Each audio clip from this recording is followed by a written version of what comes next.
Hey, this is Stephen Platinum, your friend in wrestling with Platinum versus NXT. This is from November 16th, 2021. They're trying to advance some stuff. I'll give it to them. Um, this was about grudge matches.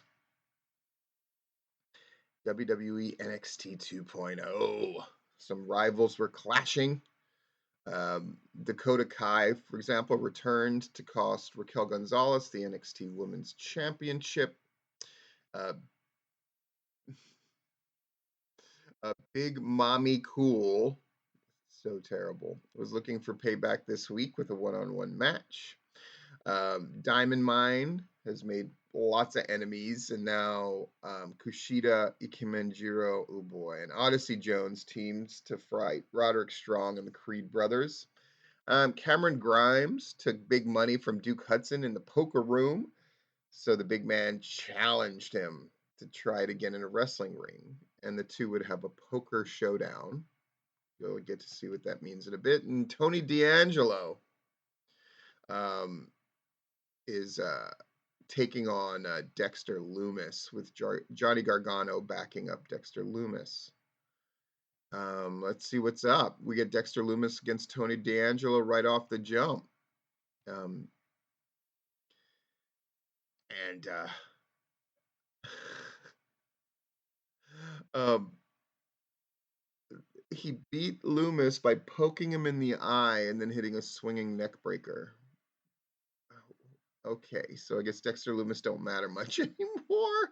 And then afterwards, Carmelo Hayes and Trick Williams struck. They hit a diving stomp while Loomis's arm is in a steel chair, and then Gargano tries to save him, but too late. Okay. Johnny Wrestling challenges Mello for the NXT North American Championship. Um, Pete Dunne took offense after defeating the champion last week. Mello and Trick appeared to accept both challenges, setting up a triple threat. Lots went on. Lots went on. They didn't. They could have had a competitive match, but they just didn't. I mean, um, Diamond Mine versus Jacket Time and Odyssey Jones. Jacket Time. That's the worst name. The theme is give the lesser entities a win that feels undeserved, but that counts as a push because that's NXT 2.0. So big punch from Kushida, running crossbody by Jones. So they win and they beat Diamond Mine. Zion Quinn against Andre Chase. This show is so awful. The Grizzled Young Veterans, by the way, FaceTime with Zach Gibson's Nana. He convinced her that he and James Drake won the tag team championships by showing the NXT Women's Tag Championships. Gibson hoped this would help him win her fortune when she passed. Quinn wins. Quinn wins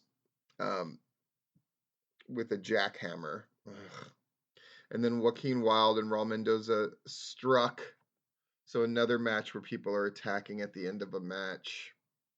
They're aided by Santos Escobar, who has returned. And then the Emperor chokes Quinn hard on the floor. God, fucking NXT so awful. Poker Showdown. I'm actually interested in seeing this comparatively. Cameron Grimes against Duke Hudson. Cameron Grimes bluffs Duke Hudson into folding a winning hand in their poker showdown. Then Hudson attacks him and powerbombs him through the poker table. Pulls out a pair of scissors to cut Grimes' hair and beard until officials convinced him to back off. It's really bad. It's really bad. Kyle O'Reilly and Von Wagner against Josh Briggs and Brooks Jensen. Always great to see Brooks and Jensen. But at the end of the day,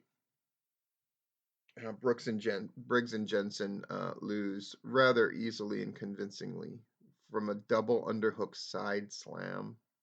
And then Imperium is watching the winning team and they're unimpressed. Another match that could have been much, like I've said 2 weeks ago, and people were really upset about it. But it's the truth. NXT, the ring is just a means to an end. They don't really care about the in ring anymore. It's just who gets the win, who gets the loss as quickly as possible, and what beatdown can occur afterwards, or what shenanigans occur afterwards to advance things. It's really awful. Um, it is what it is. Persia Perota versus Gabby Stevens and Jenny Levy. Perota wins the match.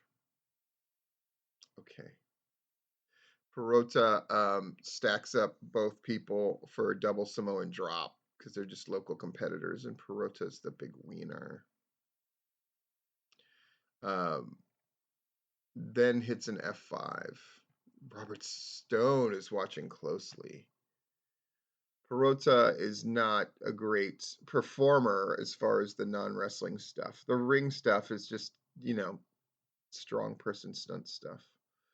Tommaso Ciampa calls out all the young stars of NXT 2.0 in a promo. Braun Breaker arrives, but Ciampa said, "I've already beaten you."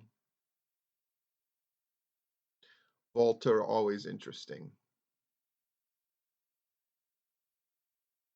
With War Games on the horizon, we'll see what that's going to end up being. Raquel Gonzalez against Dakota Kai, which is the match that they gave time. It's really, really good. All kinds of brutal stuff happens here. Zoe Starks walks out with crutches, handing it to Shirai, who laid waste to the heels. The Genius of the Sky grabbed the mic and laid out the challenge for War Games. It was really the only thing worth watching on the show. NXT, man. Stuff is so bad. So bad.